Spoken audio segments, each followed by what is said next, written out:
Let's talk about the upcoming main event of UFC 251. It's supposed to be Kamaru Usman versus Jorge Masvidal.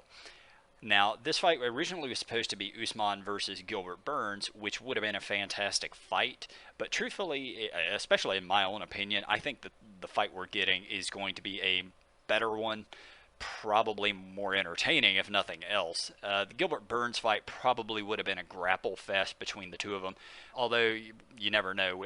Like Usman might have decided to flip the tables on that and make it into a striking match. So, taking a quick look at how we got here, Jorge Masvidal until recently was just a bit of a mid-card fighter, always entertaining, always glad to see him on the card. Kind of Cowboy Cerrone style of fighter. You definitely get some entertaining battles, and he is good, whether it's striking, whether it's on the ground, although his striking is sort of next level. He managed to get himself into the title picture with his last three fights. And understand, anytime I'm talking about fighters, I'm going to analyze their entire bodies of work, but very specifically, you always want to take a look at about their last three, maybe four fights, because anything more than that in a fighter could completely change. They might not even be the same fighter that they used to be. They get better, a lot of them. They tend to overcome hurdles that they couldn't before. Masvidal, I think, is one of those people who has finally found where he belongs and his own fighting style. Now, his last few fights, I also think, were sort of in his favor. They are in his wheelhouse and bread and butter. The guy is primarily a striker. He sort of got on this little run that got him to the title picture. It started with Darren Till, and Darren Till's a tough, tough dude. A lot of power, big for the weight division. And, Masvidal managed to finish him with a spectacular knockout. Moving from him, his next fight was against Ben Askren. And this fight got a lot of hype simply for the fact that, one, Ben Askren was a bit of an outsider to the UFC, and two, Askren and Masvidal are both very, very vocal individuals. Lots of trash talking leading up to the fight. The finish is one of the greatest finishes you're ever going to see in a fight, and it lasted all of 5 seconds. Like Masvidal runs out, catches him with a flying knee, and Ben Askren, in his defense, he did what a wrestler will do if they think somebody's rushing in at them, and that's duck the head. They're looking to hit that takedown. He has been doing wrestling for so long, that's just sort of an ingrained movement. I think that is exactly what Masvidal expected, and he ended up getting the outcome he predicted.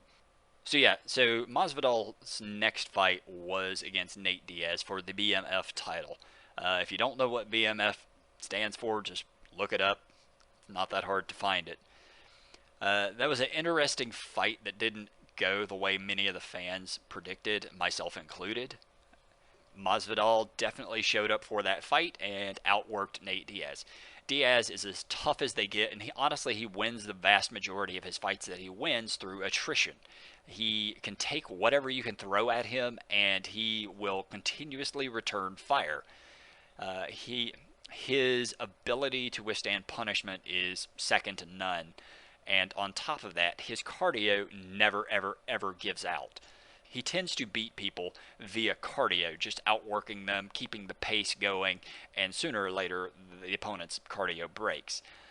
In the fight against Jorge Masvidal, that wasn't a possibility. Masvidal was bigger, stronger, and has cardio, if not as good as Nate Diaz. It's still on par. Like, he just wasn't going to be able to wear Masvidal out. With a victory over Nate Diaz for the BMF title, this puts him in title contention for sure.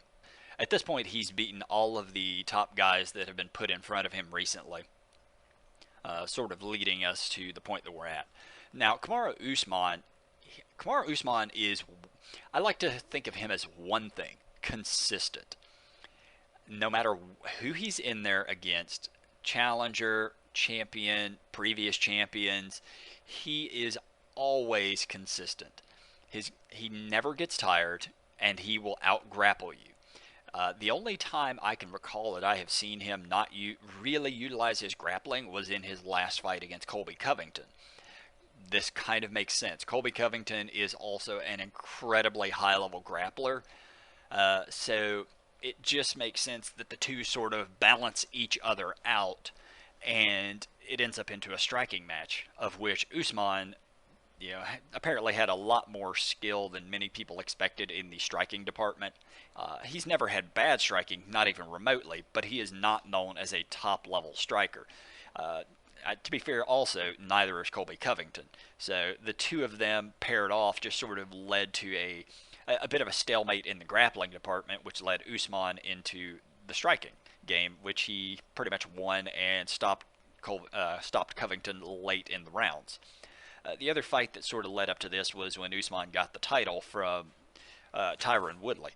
Tyron Woodley, also very consistent. Not the most exciting fighter, but he's definitely had a few finishes. The guy has incredible power, incredible wrestling skills, and he deserved to be champ through the victories that he had gotten. Usman did exactly what no one expected him to do. He walked into that ring and beat Woodley kind of at his own game from pillar to post for 5 straight rounds, taking the title away from him. Gilbert Burns had gotten into the title picture recently by also beating Woodley in a similar fashion. That being said, he had to step down due to the COVID virus, which leads us to exactly where we're at now. Usman taking on Jorge Masvidal for the welterweight championship, the 170-pound belt. This is definitely going to be an interesting fight as long as it lasts. If you were a betting man, I would definitely be putting your money towards Usman. As I said, he is consistent, and as a consistent performer, I expect that to not really change. Him going toe to toe with Masvidal, Masvidal is definitely the higher level of striker, but it's not as if though he hasn't faced high level strikers before. I would absolutely expect this to turn into a 5 round wrestling match of Kamaru Usman wrestling against Masvidal, and I don't foresee Masvidal out wrestling him. Kamaru Usman, according to the people who have been in the ring with him, has a bit of a freakish strength to him. He tends to be much stronger than people would expect, which tends, as well, he's incredibly good at what he does. He's very top heavy, he will lean on people, and over the course of 5 rounds, he just absolutely wears out their cardio. When you start getting into the championship rounds, if you are tired, you might as well consider this fight over with.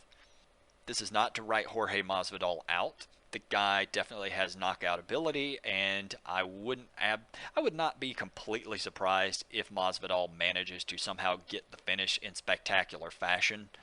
But I can't say I've ever seen Kamaru Usman really hurt or in trouble. And going forward, I would expect that to be how this fight plays out. Looking briefly forward at the fight card that's coming up, there's a couple other major fights on this card, so I just wanted to quickly give some predictions for it.